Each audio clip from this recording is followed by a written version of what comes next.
Para sa ating sample problem number 1, so we need to locate the centroid of the rod bent into the shape of a parabolic arc as shown in this figure. So yung parabolic arc natin, ayan, kung titingnan natin, yung curve is given by the equation or function x equals y squared, since it is a parabola. And again, most probably, yung centroid dito ng ating rod, since bent siya, so yung centroid niya hindi maglalay within the rod itself, but outside. So let's say nandito siya. So if we take a differential element of this rod para malocate natin yung centroid, and yung centroid ng ating differential element is yung curly x and curly y is equals to x and equals to y. Ayan. So yung bar x natin and bar y, which is the centroid ng kabuang rod, from our formula is bar x equals integral of x curly x dl over the integral of curly x, rather integral of dl, to be evaluated in the same integral to be evaluated over the total length. And yung total length ng ating rod with reference sa ating x-axis, ayan. Kung sa x-axis, ayan, 1 meter siya. This one, di ba? And 1 meter siya away from the y-axis. And in preference naman natin is the y-axis for the y-bar. And 1 meter din siya as well. Yung distance niya from the x-axis naman. So, para masolve natin yung bar x and bar y na same lang naman ng almost ng formula, kailangan muna natin ma-solve yung DL or the differential length. And we have a formula for that as discussed, diba? So, kanina, alam natin na DL has two forms, which is square root ng 1 plus dy over dx, quantity squared, dx, while the other one naman is square root of dx over dy plus 1 dy. And yung curve natin, as given, di ba? Sabi, yung curve natin is x equals y squared. And mas madali sa curve nito mag-differentiate with respect to y. Di ba? So, this just means na mas madali nating magagamit or ma-apply yung formula natin na pangalawa, this one, which is yung dx over dy. So, by taking the derivative of both sides with respect to y, we have dx over dy, and kung differentiate natin siya with respect to y nga, ayan, so pakita natin yung solution. So, by power formula, we will have now 2y. So, dx over dy natin equals to 2y. And kapag sinubstitute na natin siya, or mali pala yung form natin dito, this should be quantity squared. Ayan, sorry. Ayan. So, pag sinubstitute na natin to sa ating formula, we'll now have dl equals square root ng, again, yung dx over dy natin is 2y. So, that's 2y quantity squared plus 1. Then, sa labas yung ating dy. And kapag simplify na pa natin, so 2y squared is simply 4y squared, di ba? So, square root of 4y squared plus 1 dy. And, again, inote natin na yung centroid ng ating differential element na kinonsider, so yung curly x is simply equals to x, while the curly y is simply equals to y. So, let's now solve for the centroid. So, we have bar x, yung formula lang natin kanina. So, we have curly x dl all over integral of dl to be evaluated both over the total length with respect to the x-axis. So, yung curly x natin is simply equals to x, and yung dl natin, so meron na tayo na solve na dl, this one, diba? So, we'll now have, yung bar x natin will be, yung curly x natin is x, while yung DL natin is square root of 4y square plus 1, then dy. And yung limits ng ating, di ba, evaluate natin siya over the total length with respect to the x-axis. Again, 1 meter siya away from the y-axis. So, ang limits natin is from this point, which is 0, and then up to this point, which is 1. So, ang limits ng ating integral is from 0 to 1. All over integral of dl again, which is square root of 4y square plus 1 dy from 0 to 1. Pero as you can see, hindi pa natin siya ma-solve agad-agad kasi yung numerator natin is may x pa. So, hindi natin ma-evaluate yung integral kapag dalawa pa yung variable, di ba? So, kailangan natin ma-replace yung x in terms of y. And we can replace x in terms of y using the equation of the curve, this one, di ba? Given siya na yung x natin is equals to y square. So, yung x pala natin is simply y square. So, yung bar x natin will now be integral of y square, square root of 4y square plus 1 dy from 0 to 1 all over integral of square root of 4y square plus 1 dy again from 0 to 1. At pwede na natin ngayon ito i-plug in sa ating calcu. Ayan. So, wait. Open natin yung calcu. Ayan. So, since i-type na lang natin dito sa integral natin na in terms of x siya. So, same lang rin naman yan. So, gawin lang natin in terms of x yung y natin. So, palitan lang natin lahat. So, we have x. Wait. So, integral of alpha x squared square root of 4 alpha x squared plus 1. Then, yung limit natin is from 0 to 1 all over square root of 4 alpha x. Integral pala. So, we have again integral of square root ng 4 alpha x squared plus 1 from 0 to 1. So, yung bar x natin is, so, take natin ng 4 decimal. So, ang bar x pala natin is, dito ko na sulat, bar x equals 0.4100. Ang unit natin is in meters. So, meters. Okay. That's our bar x. So, box it. Ayan. As for bar y, so same lang naman yung iti-take natin na steps. So, from the formula, di ba? Same lang din yung, almost yung formula. Bar y is equals to the integral of curly y dl from to be evaluated over the total length and then over the integral of dl again over the total length. So, again, yung curly y natin is simply y. And then yung dl natin, nasolve na natin kanina. So, we can replace that. So, we will now have integral of y. Yung dl natin is square root of 4y square plus 1. Tama ba? 4y square plus 1 dy. Tama?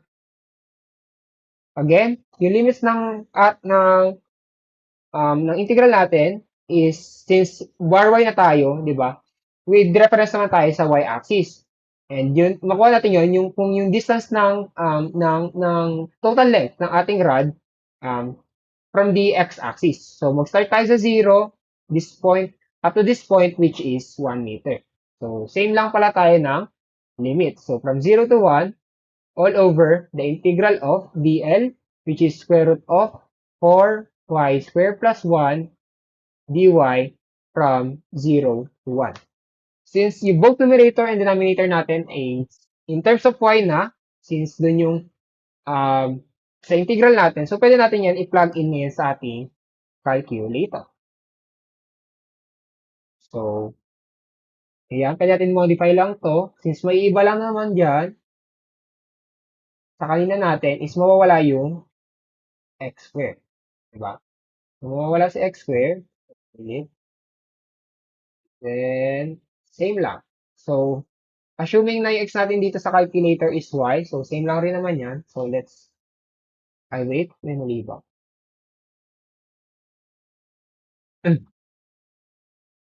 Y pala. Sorry. So, may isa pala tayong x dito. So, this is x pala. Hindi. So, equals. So, ang bar y natin is 0.5736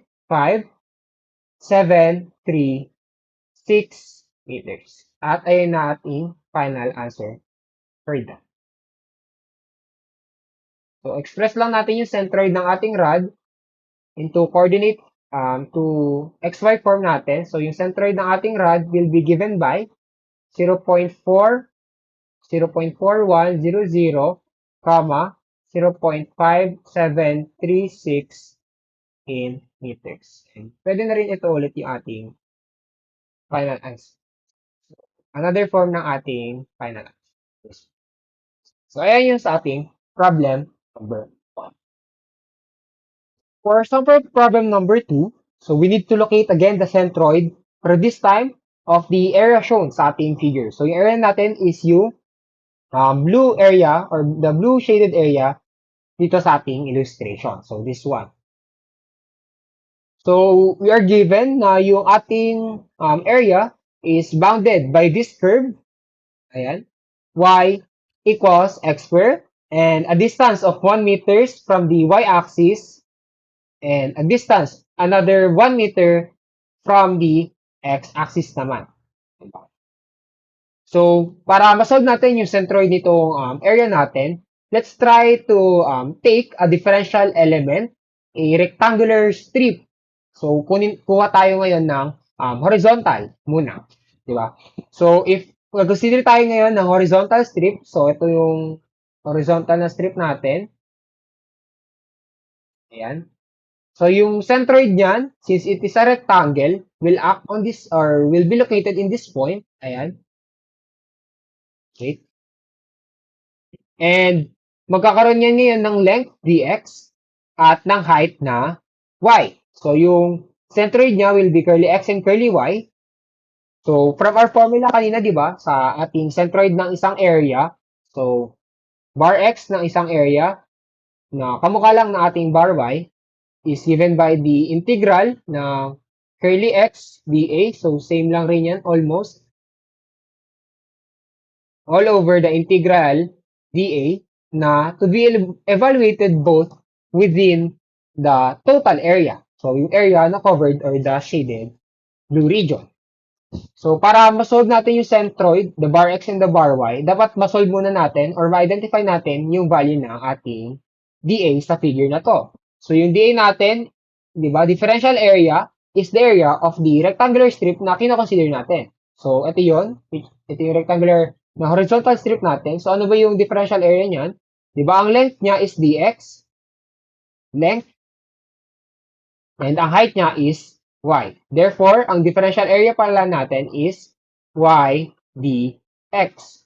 And locating yung centroid ng ating differential area or yung rectangular strip natin rather, yung curly x niya, ayan, which is yung distance niya from the y-axis is given by x, ayan, yung curly x, simply equals to x, while yung ating curly y naman, yung curly y naman niya is, so if this height, yung height niya is, yung total height niya is y, and since kalahati lang yan, since rectangle, for its centroid na curly y, so ang curly y pala niya is y over 2. So, huwag natin kalimutan. Yan.